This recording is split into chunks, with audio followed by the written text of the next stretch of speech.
Hey y'all, it's Olivia from the AV Club, and today we will be talking pandemic literature.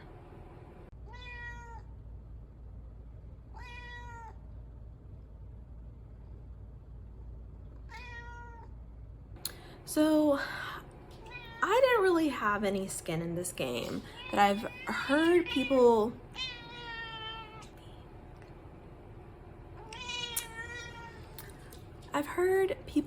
say that no one wants to read your pandemic book, that everyone is fatigued from living through COVID for the past few years and are not interested in reading about it. I thought, why not? why are people not interested in reading about it? We're interested in reading about everything else. I do understand, it feels like we're still in it. So to write about it feels almost retrospective in an optimistic way.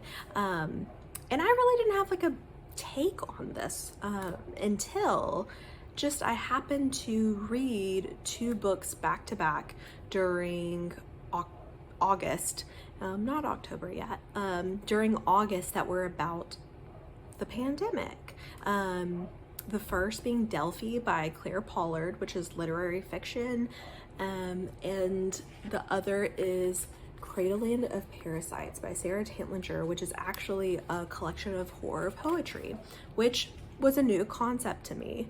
So these just happened to, I didn't plan to read these two back to back. I just had seen Delphi and like my library's recently released books, and like my audiobook came up at the same time that it was the Sealy Challenge, which was supposed to be reading a poetry collection every day in August, which I did not do. But I did read at least some poetry almost every day in August. There was a couple days that I missed, but I read way more poetry than I typically do. So I think that that's a success for as far as the challenge.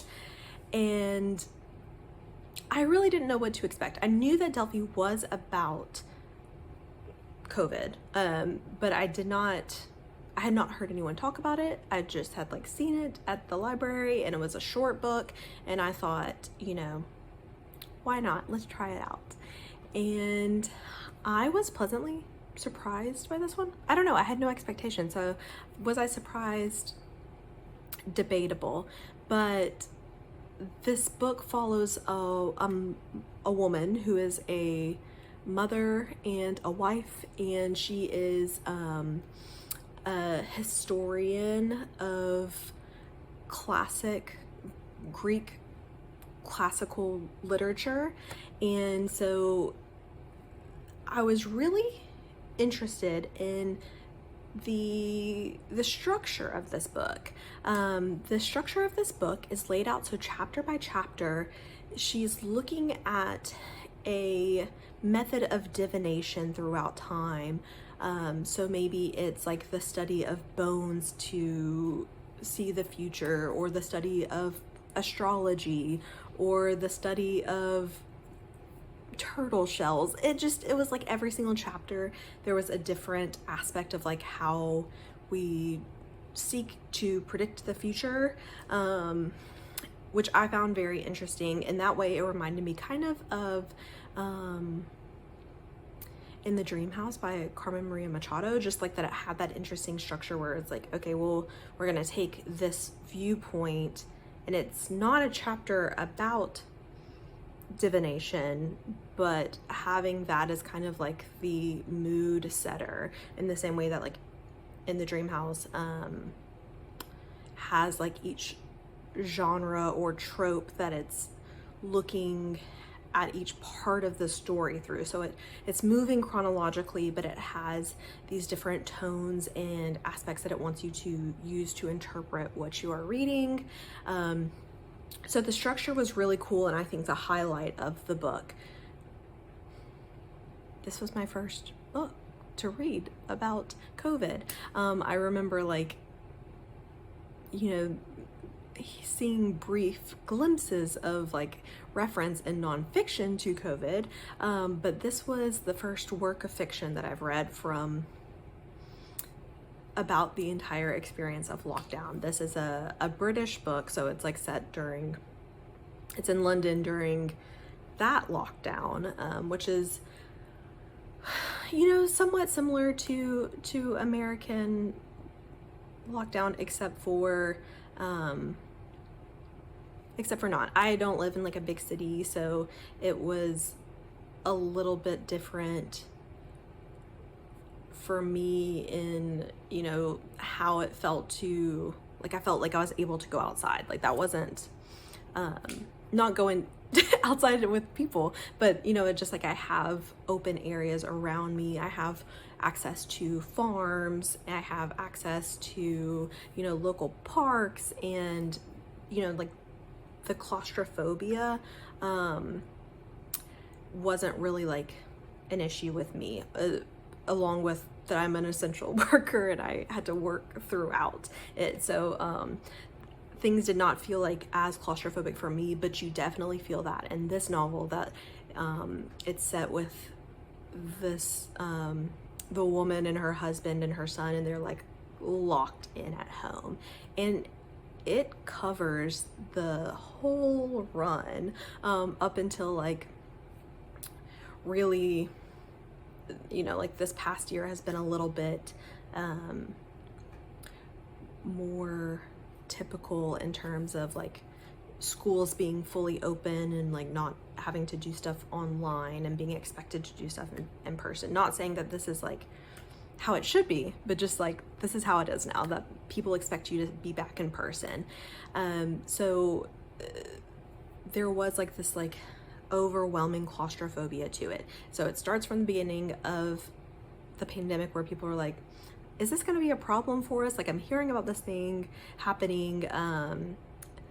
Like, is this going to be a big deal? And like people not really like understanding or knowing, and like the early like rumors about it, people not really understanding how it spread, washing their groceries, like that whole era of the pandemic. And then like really being locked down. And I think the most like interesting part for me is, other than like the structure, like narratively, the most interesting part to me is not this like marriage that's like breaking apart, like just like the tension between those two characters, but the teenage son, and how it explores how being extremely online, doom scrolling for teenagers, like the constant information and viewpoints that are being lasered into teenagers' brains, their unfully formed brains, before their frontal lobe really develops, and they don't know how to sift through information, and just like the really hateful stuff online, and how people get trapped in these like niche online groups very easily, which is like, I grew up using the internet, but it's just very different, I think, to whenever you're like a teenager now and you have full access to like high-speed internet all the time with social media. Like, I had Facebook in high school, I had MySpace in high school, but like not this constant, ever-present you presenting yourself online was just not an expectation. And just that whole conversation wasn't something that I've really seen in fiction yet, about which isn't exclusive to COVID. That is definitely something that's been progressively happening, this alienation of teenagers from like their community and facts. So that was a very interesting discussion. I think I overall like rated this book a 3-star. So it had really cool stuff for me, but then I think too, it was from a very like liberal point of view, that I think also wasn't like fully connected with reality, as far as like this like very like black and white conservative versus like liberal viewpoint, rather than like capitalist versus like working class people. Like I think that it felt of a certain university academic British viewpoint. Not saying that the author has the same viewpoint as the main character, but it did feel autobiographical in that way, and that maybe, you know, like working through your own thoughts and feelings on your experiences with the pandemic, just because like it's something that everyone has had their own personal experiences with, that it hasn't been pleasant for anyone, even for people that it's been easier for.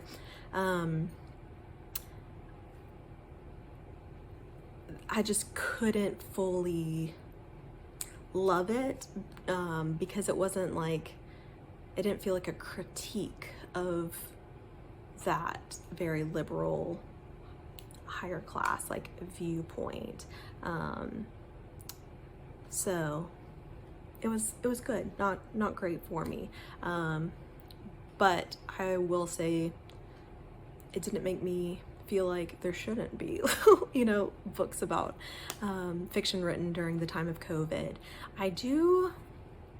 It does make me think though, because it's like, it's so hard now to write books that are set during this time. So like I've read like currently written books that are written in like 2019, so they can just like completely avoid having to talk about it.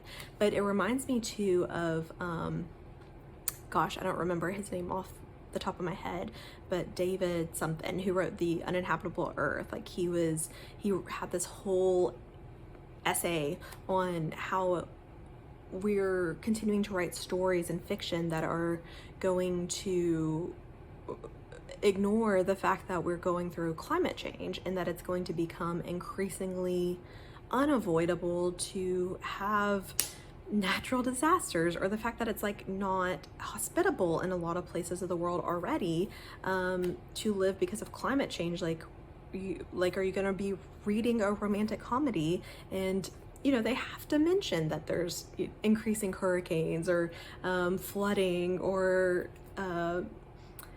wildfires? Like, how are we going to write fiction during this time in a way that's honest, but the work isn't necessarily about climate change? It's just like, that's like the backdrop for all of us. Like we're living through this. So I think that I just have questions. I want everyone to, you know, tell me what you're thinking. Like, do you want people just to not even mention COVID, like in fiction?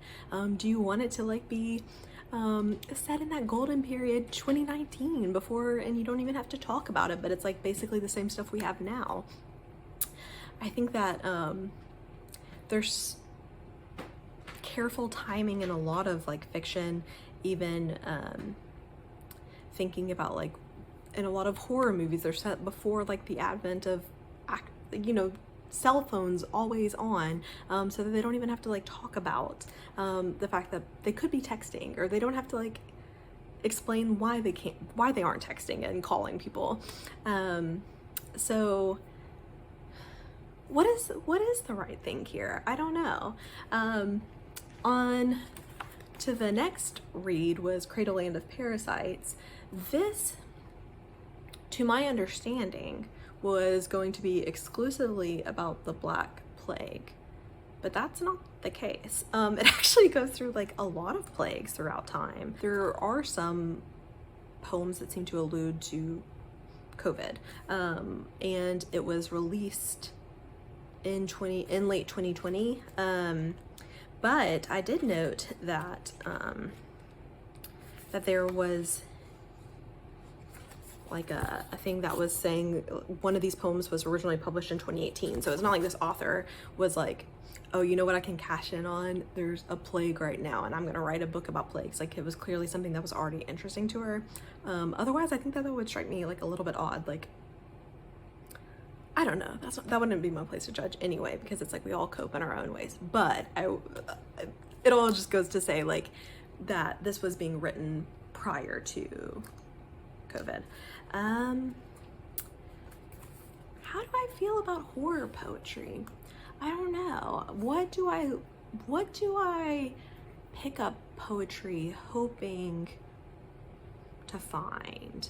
I think that it's usually these kind of like, I like this like really beautiful abstract language and not getting a full picture of something, but evoking something, evoking emotion, and you as a reader are filling in a lot of the meaning. That poetry isn't as straightforward to be telling you what to get from it exactly, that it's more collaborative at times between the poet and the reader than like a straightforward like work of narrative fiction is. So this didn't do it for me from what I want as a reader. Not really, because it was like frequently very just like straightforward history. I don't know that the language for me was something that blew me out of the water. It was fine. It was a lot of books about illness, a lot of poems about illness back to back. I mean, that's what the whole thing is. Did I find it horrific? Not really. I will say my favorite poem was called Yersinia Pestis, which I did find more horrific. It follows a hunter who's like hunting, gets a body, and like unknowingly, like while he's doing this like gruesome act of like tearing apart this deer, like unknowingly carries home illness to his wife and children. So that for me is horrific, because that's more than illness, that's more than just the destruction of the body. I find just like illness and destruction of the body isn't that horrific in isolation, just because it feels like medical information. That there's only so many like gross ways that you can describe a pustule or a boil or something like that. But I did like that it went through like this like range of history, which I think was smart. I think that it did use historical stories of plague and illness to critique modern approaches, including like talking about how maybe rich people felt that they were above COVID in some ways. You know, whenever we were supposed to be in lockdown, but rich people were still having parties, that they had a different rule set. But illness can strike anyone. So I think that's interesting, but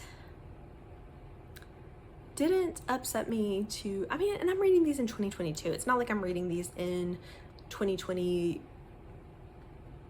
in the like strongest heat of things, but like I don't find this or Delphi to be like super upsetting to read after having gone through this experience. So I mean, that's really why I wanted to pair these two, is just talking about like people seem so adverse to talking about it, but we talk about everything else in fiction, so why not this? So both of these, I think this was like a 3-star for me as well.